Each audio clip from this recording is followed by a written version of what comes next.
கிறிஸ்துவுக்குள் அருமையானவர்களே, இரட்சிப்பின் தேவனும் இரட்சிப்பின் கன்மலையுமாகிய இயேசு கிறிஸ்துவின் இனிய நாமத்தில் நான் உங்களை இந்த நிகழ்ச்சிக்கு நற்செய்தி காட்டும் புதிய பாதை என்ற நிகழ்ச்சிக்கு உங்களை வரவேற்கிறேன். இப்பொழுதும் நாம் லெந்து காலத்தின் இறுதி பகுதியில் வந்திருக்கிறோம். இன்று இயேசு கிறிஸ்து சிலுவையில் மொழிந்த 7 வார்த்தைகளில் 2 வார்த்தைகளை பற்றி நாம் தியானிக்க உள்ளோம். 2வது வார்த்தையை பற்றி நானும் 6வது வார்த்தையை பற்றி மிஸ்டர் ஜோசப் ஸ்டீஃபனும் உங்களோடு கூட பகிர்ந்து கொள்ள விரும்புகிறோம். ஆம், நாம் தேவனாகிய கர்த்தர் பரிசுத்தர், பாவமற்றவர், மாசற்றவர்.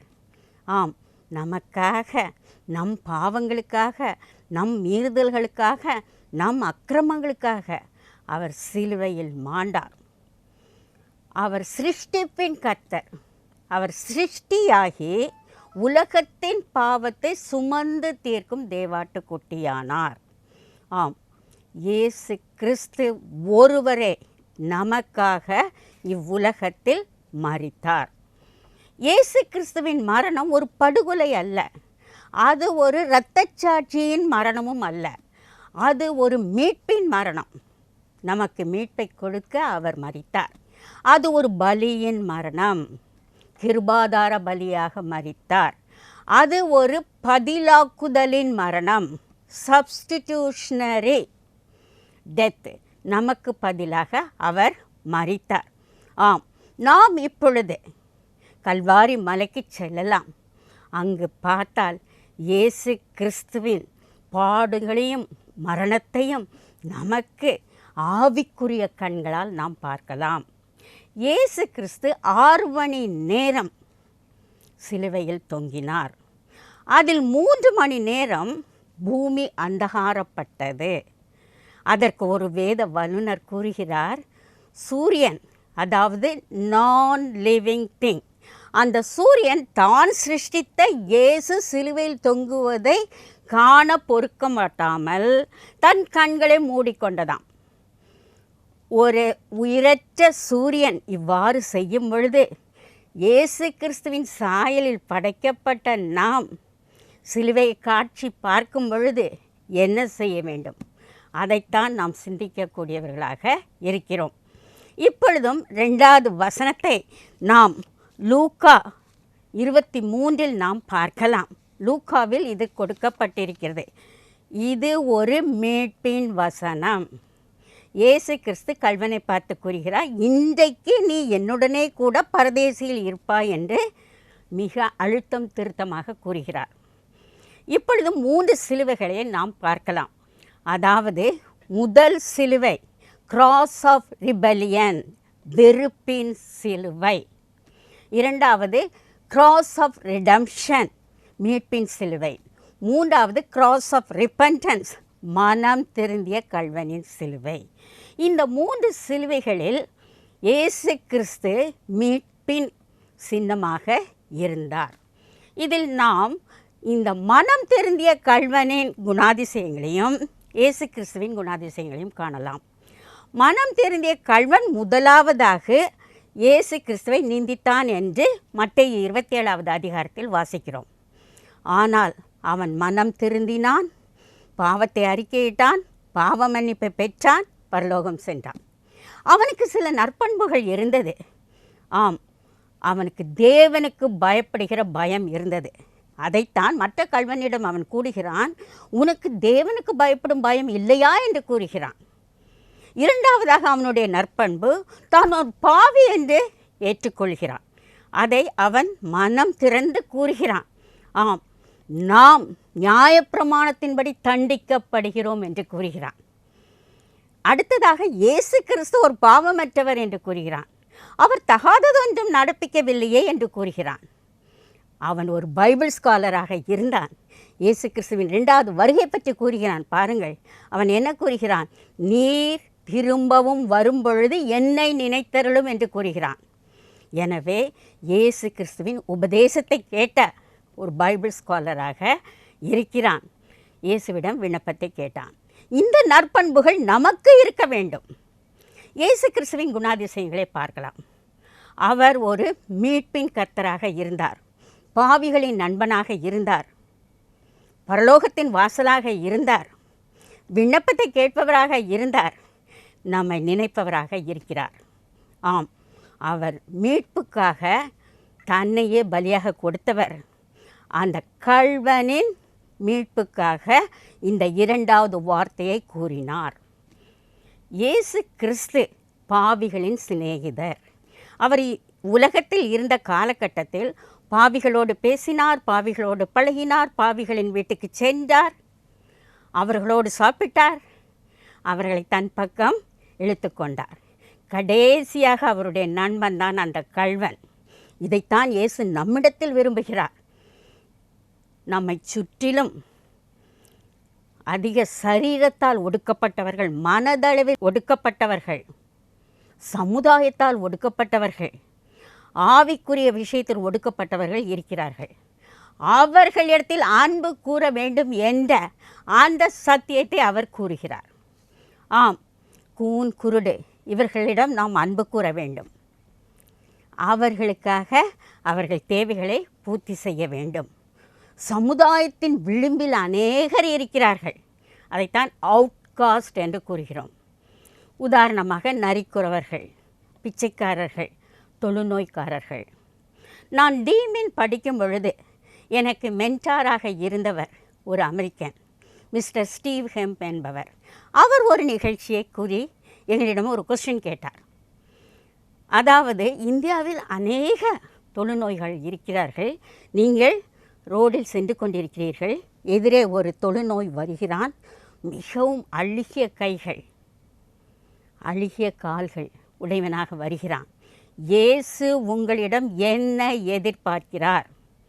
நீங்கள் அவர்களிடத்தில் போய் அவர்கள் கையை குலுக்கி அவர்களை அரவணைத்து அவர்களை உங்கள் வீட்டிற்கு கூட்டிச் சென்று உங்கள் டைனிங் டேபிளில் உட்கார வைத்து அவர்களுக்கு அன்பு செலுத்துகிறீர்களா என்று கேட்டார்.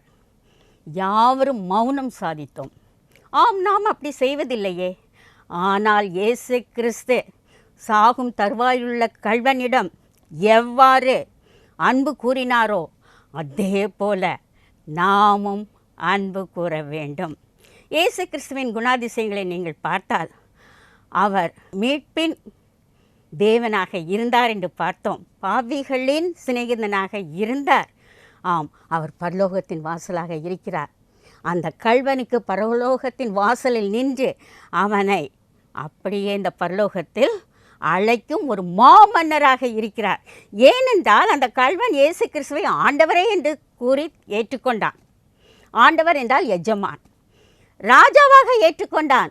ஏனென்றால் அவன் கூறினான், உம்முடைய ராஜ்யத்தில். ஸோ அவனுக்கு நன்றாக தெரிந்திருந்தது இயேசு கிறிஸ்துக்கு ஒரு ராஜ்யம் இருக்கிறது, அதில் அவர் ராஜாதி ராஜாவாக இருக்கிறார். அப்பொழுது அவர் திரும்பி வரும்பொழுது அவர் என்னை பரதேசில் சேர்த்துக்கொள்வார் என்ற நம்பிக்கை, ஒரு அரிய விசுவாசம் அவருக்கு இருந்தது. பரலோகத்தின் வாசல் இயேசு கிறிஸ்து, அவர் அங்கே நின்று கொண்டு இருக்கிறார். அதுவும் இல்லாமல் அவர் நம்ம விண்ணப்பத்தை கேட்பவர், விண்ணப்பத்திற்கு பதிலளிப்பவர். அந்த சாகும் தருவாயில் இருக்கும் கள்வனின் விண்ணப்பம் என்ன? இன்றைக்கு நீர் பரதேசியில் இருக்கும் பொழுது என்னையும் நீர் ஏற்றுக்கொள்ளும் என்று கேட்கிறான்.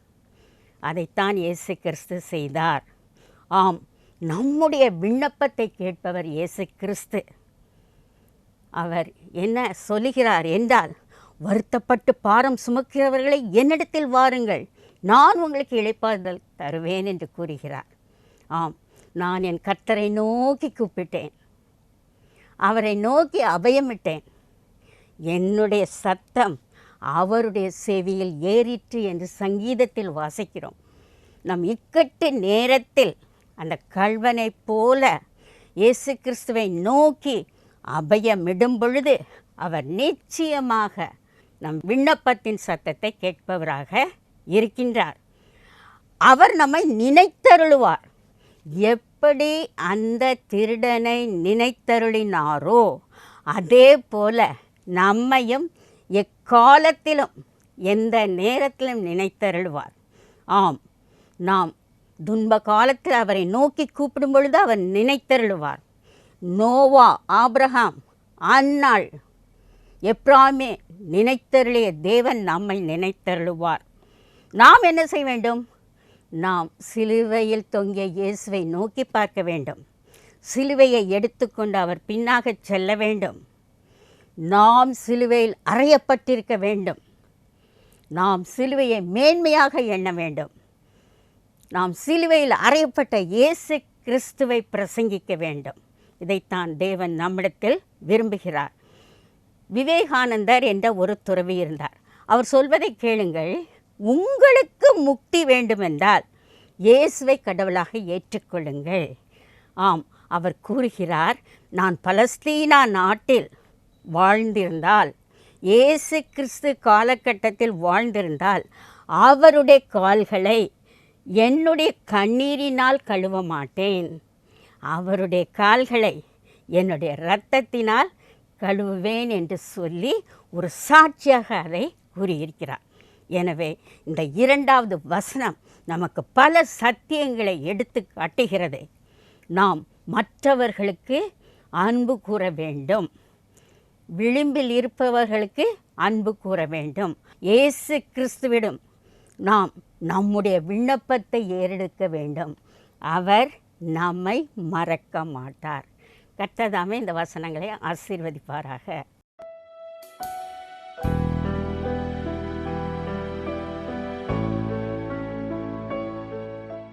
கர்த்தராகிய இயேசு கிறிஸ்துவின் இனிய நாமத்திலே உங்கள் அனைவரையும் அன்போடு வாழ்த்தி வரவேற்கிறேன். இப்பொழுதும் சிலுவையிலே இயேசு மொழிந்த வார்த்தைகளை குறித்து இந்த நாளில் நாம் தியானித்து கொண்டிருக்கிறோம். சகோதரி இயேசு கிறிஸ்து மொழிந்த இரண்டாவது வார்த்தையை குறித்து நம்மிடையே ஒரு செய்தியை பகிர்ந்து கொண்டார்கள். அதைத் தொடர்ந்து இயேசு சிலுவையில் மொழிந்த ஆறாவது வார்த்தையை குறித்து நாம் இப்பொழுது சிந்திக்க இருக்கிறோம். இந்த ஆறாவது வார்த்தையை யோவான் எழுதின சுவிசேஷம் 19ஆம் அதிகாரம் 28 to 30 வசனங்களிலே நாம் காண்கிறோம்.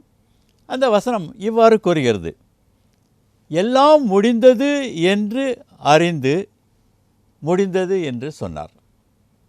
எல்லாம் முடிந்தது என்று அறிந்து முடிந்தது என்று சொன்னார். ஆங்கில வேதாகமம் இவ்வாறு சொல்கிறது: knowing that all was now completed, Jesus said, it is finished. இங்கு completed அல்லது நிறைவுற்றது என்று குறிப்பிடப்பட்டுள்ளதை நான் சுட்டிக்காட்ட விரும்புகிறேன். ஏதோ ஒன்று நடந்து முடிந்துவிட்டது, அவசரமாக நடந்து முடிந்துவிட்டது என்று எழுதப்படாமல் எல்லாம் நிறைவேறி முடிந்தது என்று எழுதப்பட்டிருக்கிறது. not something that come to an end abruptly என்று இங்கு கூறப்படவில்லை. இயேசு எல்லாவற்றையும் முடித்தார், முடித்துவிட்டு முடிந்தது என்று சொன்னார். இதை மாற்றி சொல்லப்போனால் அவர் முடிக்காதது ஒன்றுமில்லை, எல்லாவற்றையும் முடித்தார், திருப்தியோடு சொன்னார், எல்லாம் முடிந்தது என்று சொன்னார். இந்த வசனத்தை 3 கோணங்களில் நாம் சிந்திக்க இருக்கிறோம். முதலாவது, என்ன முடிந்தது? What came to an end. இரண்டாவது, அதுதான் முடிவா? Is it an end in itself? மூன்றாவது, அப்படி இல்லை என்றால் அடுத்து என்ன? If not, what is next என்ற இந்த 3 தலைப்பிலே நாம் சிந்திக்க அழைக்கப்பட்டிருக்கிறோம். முதலாவது, என்ன முடிந்தது? What came to an end. இயேசு கிறிஸ்து சிலுவையிலே காட்டி கொடுப்படுவதற்கு சற்று முன்பாக அவர் சொன்னார், என்னை பற்றிய காரியங்கள் முடிவு பெறும் காலம் வந்திருக்கிறது என்று சொன்னார். அவர் சொன்னார், things concerning me are coming to an end அப்படின்னு சொன்னார். அதாவது என்னை குறித்த காரியங்களுக்கு ஒரு முடிவு வருகிறது என்று சொன்னார். அவரை குறித்த காரியங்கள் என்ன? அவரை குறித்த காரியங்கள் என்ன என்ற ஒரு கேள்வி வருகிறது. இயேசு கிறிஸ்து இந்த உலகிலே யோசேப்பின் வீட்டிலே பிறந்தார். ஒரு தச்சனாக ஒரு ஏழ்மை நிலையிலே அவர் வாழ்ந்தார். 30 வயது வரைக்கும் தன்னுடைய பெற்றோருக்கு கீழ்ப்படிந்து வாழ்ந்து வந்தார். அதற்கு பிறகு சுவிசேஷ பணியை அவர் செய்தார். சுவிசேஷ பணியை செய்யும்பொழுது சற்று வித்தியாசமாக செய்தார். யாரும் அதுவரை போதிக்காத வண்ணம் அவர் போதித்தார். அவர் சொன்னார், நானே வழியும் சத்தியமும் ஜீவனுமாய் இருக்கிறேன் என்று சொன்னார். என்னை கண்டவன் பிதாவை கண்டான் என்று சொன்னார். என்னை இல்லாமல் பிதாவினிடத்தில் யாரும் செல்ல முடியாது என்று சொன்னார். என்னை புசிக்கிறவன் ஒரு நாளும் பசியடையான், என்னை பருகுகிறவன் ஒரு நாளும் தாகமடையான் என்று சொன்னார். நான் ஆபிரகாமுக்கு முன்னாலேயே உண்டாயிருக்கிறேன், ஆபிரகாம் என்னை காண வாஞ்சியாயிருந்தான் என்றெல்லாம் அவர் சொன்னார். இதை கேட்ட யூதர்கள் சற்று குழம்பி போனார்கள். ஒரு நாள் சாலமோன் மண்டபத்திலே அவரை பார்த்து, நீர் கிறிஸ்துவா? அப்படி என்றால் எங்களுக்கு தெளிவாக சொல்லும், நாங்கள் சந்தேகப்படும்படி ஏன் எப்படி பேசுகிறீர் என்று சொல்லி அவரை பார்த்து கேட்டார்கள். அப்பொழுது இயேசு கிறிஸ்து சொன்னார், என்னை ஒருவர் அனுப்பினார், அவருடைய சித்தப்படி செய்வதற்கு நான் வந்திருக்கிறேன் அப்படின்னு சொன்னார். அப்போ அவர் கேட்குறாங்க, உம்மை யார் அனுப்பினது அப்படின்னு கேட்குறாங்க. அப்போ அவர் சொல்கிறார், தேவனாகிய கர்த்தர் என்னை அனுப்பினார், பிதாவாகிய தேவன் என்னை அனுப்பினார் என்று சொன்னார். அவர் என்ன செய்யும்படி உம்மை அனுப்பினார் என்று மறுபடி கேட்குறாங்க. அப்பொழுது எதற்காக பிதா தன்னை அனுப்பினார் என்பதை குறித்து மிக தெளிவாக அவர்கள் மத்தியிலே கூறுகிறார். அதை தான் யோவான் எழுதின சுவிசேஷம் 10ஆம் அதிகாரத்தில் நாம் வாசிக்கிறோம். இயேசு கிறிஸ்து சொன்னார், என்னை ஒரு மேய்ப்பனாக அனுப்பினார், என்னுடைய ஆடுகள் இந்த உலகத்திலே வழி தெரியாமல் சென்று கொண்டிருக்கிறது, பாதை தெரியாமல் மாற்றுப்பாதையிலே சென்று கொண்டிருக்கிறது, ஓநாய்கள் அவைகளை பீறி போட காத்திருக்கிறது, நீ சென்று நல்ல மேய்ப்பனாக அவைகளை நல்ல ஒரு பாதையிலே நடத்து என்று சொல்லி என்னை அனுப்பினார் என்று இயேசு கிறிஸ்து சொன்னார். அதாவது இயேசு கிறிஸ்து அங்கு குறிப்பிட்ட காரியம் என்னவென்றால், அந்த ஆடுகள் என்பது நாம் தான்.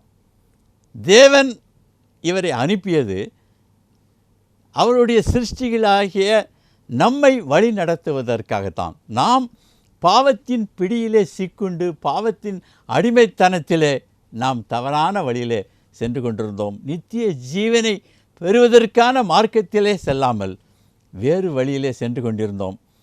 பாவத்தின் அடிமைத்தனத்துக்குள்ளாக சிக்கி கொண்டிருந்தோம். நம்மை விடுதலையாக்கி மீட்டு ரட்சிக்கவே அவர் ஒரு நல்ல மேய்ப்பனாக வந்தார். அதனால் என்ன செய்தார்னா, இந்த உலகத்தின் பாவங்கள் எல்லாவற்றையும் தன்மேல் அவர் சுமந்து கொண்டு நமக்கு பதிலாக அவர் சிலுவையில் அடிக்கப்பட்டார். நம்முடைய பாவங்களுக்காக அவர் சிலுவையில் அடிக்கப்பட்டார். நாம் இப்பொழுது விடுதலை அடைந்திருக்கிறோம். நாம் இப்பொழுது தண்டனை அடைய வேண்டியதில்லை. நாம் பெற வேண்டியதெல்லாம் அவர் பெற்றுக்கொண்டார். நமக்கு வர இருந்த தண்டனையை அவர் மேல் வந்தது. இவ்வாறு நம்மை மீட்டு ரட்சிக்கவே அவர் வந்தார். அதுதான் அந்த யோவான் எழுதின சுவிசேஷம் 10ஆம் அதிகாரத்தில் மிக அருமையாக அந்த ஓமையோடு சொன்னார். அருமையான தேவனுடைய பிள்ளைகளே, இயேசு கிறிஸ்து இந்த உலகில் வந்து தன்னை பலியாக கொடுத்தது நம்மை மீட்டு கொள்ளத்தான், நம்மை மீட்டு கொள்ளத்தான், தம்முடைய இரத்தத்தால் நம்மை சுத்திகரிக்கத்தான், நமக்கு விடுதலை வாங்கி கொடுக்கத்தான், நம்மை நீதியின் பாதையில் நடத்துவதற்குத்தான், நாம் நித்திய ஜீவனை பெறுவதற்காகத்தான் இயேசு கிறிஸ்து இந்த உலகத்திற்கு அனுப்பப்பட்டார். அவர் சிலுவையிலே ஒப்பு கொடுக்கப்பட்டார். அந்த பணியை தான் அவர் செய்து முடித்தார். செய்து முடித்துவிட்டு திருப்தியோடு சொன்னார், எல்லாம் முடிந்தது என்று சொன்னார். திருப்தியோடு சொன்னார், எல்லாம் முடிந்தது. மீண்டுமாக சொல்கிறேன், நாம் மீட்பு அடைய வேண்டும் என்பதற்காக தம்மை பலியாக அவர் ஒப்பு கொடுத்தார். அந்த பணியை நிறைவேற்றி முடித்தார். நிறைவேற்றி முடிந்தது என்று சொன்னார். அப்படி என்றால் இதுதான் முடிவா என்ற ஒரு கேள்வி எழுகிறது. Is it an end in it self?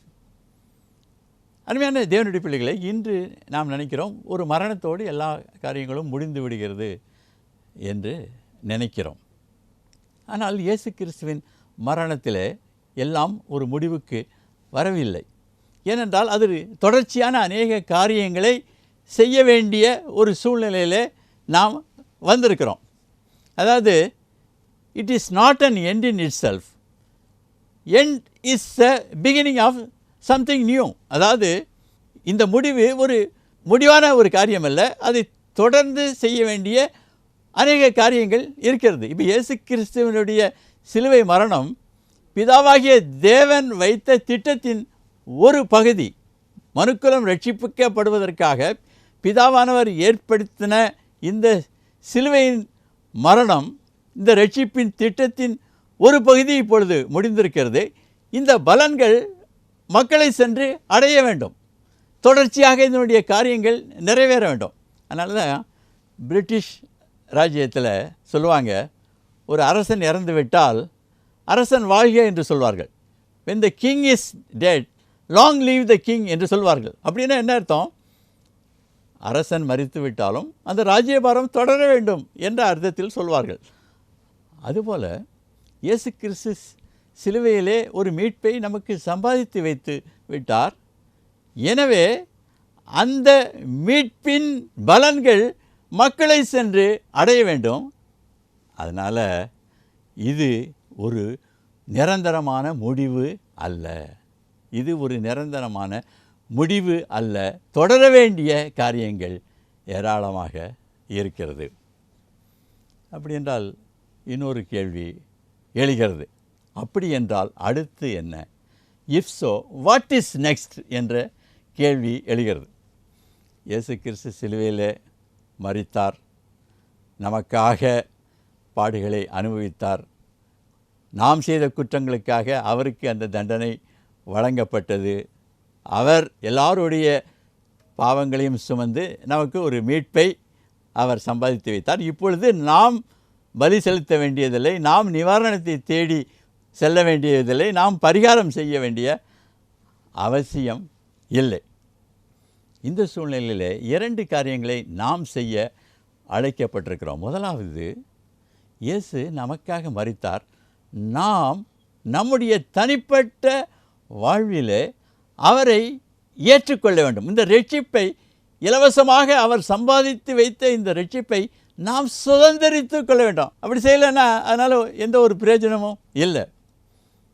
நம்மை அவருடைய இரத்தத்தினாலே பரிசுத்தப்படுத்த ஒப்பு கொடுத்து அவருக்கென்று வாழ நம்மை அர்ப்பணிக்கணும். அதுதான் முக்கியம். எவ்வளோ நாட்கள் கிறிஸ்தவர்களாக இருந்து இந்த வெளியேறப்பெற்ற இந்த ரட்சிப்பை நாம் சுதந்திரித்து கொள்ளணும்னா அதில் பிரயோஜனம் இல்லை. முதலாவது நாம் இதை சுதந்திரித்து கொள்ள வேண்டும், இந்த ரட்சிப்பை சுதந்திரித்து கொள்ளணும். அடுத்ததாக இந்த ரட்சிப்பை மற்றவர்களுக்கு எடுத்து சொல்ல வேண்டும். அதனால தான் இயேசு கிறிஸ்து சொன்னார், நீங்கள் உலகமெங்கும் போய் சர்வ சிருஷ்டிக்கும் சுவிசேஷத்தை அறிவியுங்கள் என்று சொன்னார். இந்த உலக மக்கள் எல்லாரும் ரட்சிக்கப்படணும், அவர்களுக்கு இந்த சுவிசேஷம் செல்லணும். அதனால் நாம் போய் அதை சொல்ல வேண்டும். முதலில் நாம் ரட்சிக்கப்பட வேண்டும், அடுத்தது நாம் மற்றவர்களுக்கு இந்த சுவிசேஷத்தை சொல்ல வேண்டும். அவர்களையும் கிறிஸ்துவின் பாதபடியண்டை நாம் கிட்டி சேரும்படி செய்ய வேண்டும். இது ஒரு ஆன்கோயிங் எக்ஸசைஸ். இது ஒரு நீண்ட தொடர் ஒரு பயணம். நாம் செய்து கொண்டே இருக்கணும். எவ்வளோ நாளைக்கு இதை செய்கிறது அப்படின்னு ஒரு வேளை நீங்கள் கேட்கலாம். ஒரு முடிவு வருகிறது, எல்லாவற்றுக்கும் ஒரு முடிவு வருகிறது. இந்த பூமியும் வானமும் எல்லாம் இந்த சர்வ சிருஷ்டியும் ஒரு நாளில் ஒளிந்து போகும். அதற்குள்ளாக நாம் இந்த சுவிசேஷத்தை மற்றவர்களுக்கு அறிவிக்க வேண்டும். அந்த முடிவு தான், அதுக்கு பிறகு ஆரம்பம் இல்லை. எனவே நாம் விரைவாக தேவனுடைய இந்த விலையேறப்பெற்ற ரட்சிப்பை மக்களுக்கு எடுத்து சொல்ல வேண்டும். 2 குறிப்பை சொன்னேன். முதலாவது நாம் ரட்சிக்கப்பட வேண்டும், 2வது மற்றவர்களுக்கு இந்த ரட்சிப்பை எடுத்து செல்ல வேண்டும். அதுதான் இந்த பெரிய வெள்ளியின் தியானமாக இருக்கிறது. 1817ஆம் ஆண்டிலிருந்து சென்னையிலே பெரிய வெள்ளி ஆராதனை நடைபெற்று வருகிறது என்று ஒரு ஆங்கில ஆசிரியர் தன்னுடைய வரலாற்று புத்தகத்தில் எழுதியிருக்கிறார். ஏறத்தாழ 200 ஆண்டுகளாக இந்த குட் ஃப்ரைடே சர்வீஸ் நடந்து கொண்டு இருக்கிறது. எல்லாருக்கும் சென்று இந்த மீட்பின் ரகசியம் சென்று விட்டதா? இல்லை, இன்னும் அன்ரீச்டு பீப்புள் ஏராளமாக இருக்காங்க. இந்த புனித வெள்ளி தியானத்தில் ஈடுபட்டிருக்கிற நாம் சிந்திப்போம். விரைவிலே இந்த செய்தியை மற்றவர்களுக்கு கொண்டு சேர்ப்போம். அதுதான் நம்மேல் விழுந்த கடமையாக இருக்கிறது. ஜெபசேவமா. எங்களை அன்போடு நேசிக்கிற நல்ல தகப்பனே, எங்களை தாழ்த்தி வெறுமையாக்கி உமது கரத்திலே கையளிக்கிறோம். எங்களுக்காக நீர் பாடுபட்டீர். எங்களை மீட்பதற்காக, எங்களுக்கு நித்திய ஜீவன் பெற்றுத் தருவதற்காக ஆண்டவரே, உமது பரலோக ராஜ்யத்தில் எங்களை கொண்டு சேர்ப்பதற்காக உம்மையே பலியாக கொடுத்தீர். இந்த ரகசியத்தை நாங்கள் புரிந்து கொள்ள தேவன் உதவி செய்யும்.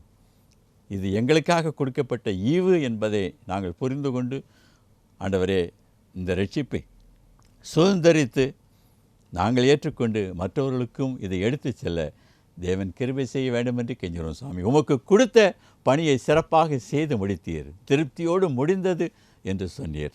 ஆண்டவரே, அந்த இடத்திலிருந்து நாங்கள் தொடர்ந்து இந்த சுவிசேஷத்தின் ரகசியத்தை மற்றவர்களுக்கு எடுத்து செல்ல எங்களுக்கு பலன் தாரும். உமது கிருபைக்குள்ளாக மூடிக்கொள்ளும். பார்த்துக்கொண்டிருக்கிற அன்பு பிள்ளைகளும் இந்த ரட்சிப்பின் பாதையின் வழியாக செல்லவும், இந்த அனுபவத்துக்குள்ளாக கடந்து வரவும் தேவன் கிருபை செய்யும். உமது நாமமே மகிமைப்படுவதாக. துதி கனமை மேலாவற்றை உமக்கே செலுத்துகிறேன். மீட்பர் இயேசுவின் மூலம் ஜெபங்கள் நல்ல பிதாவே. ஆமேன், ஆமேன்.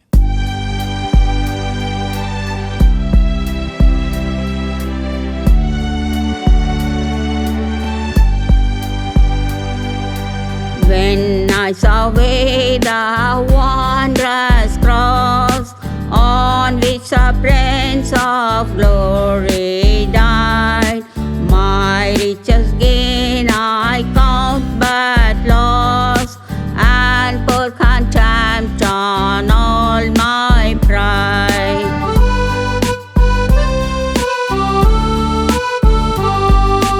Forbid it, Lord, that I should boast, save in the death of Christ my Lord.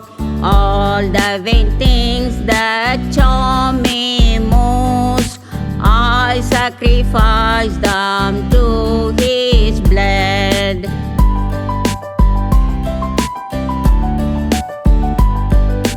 See from His head, His hands, His feet, sorrow and love flow mingled down. Did ever such love and sorrow meet, or thorns compose so rich a crown?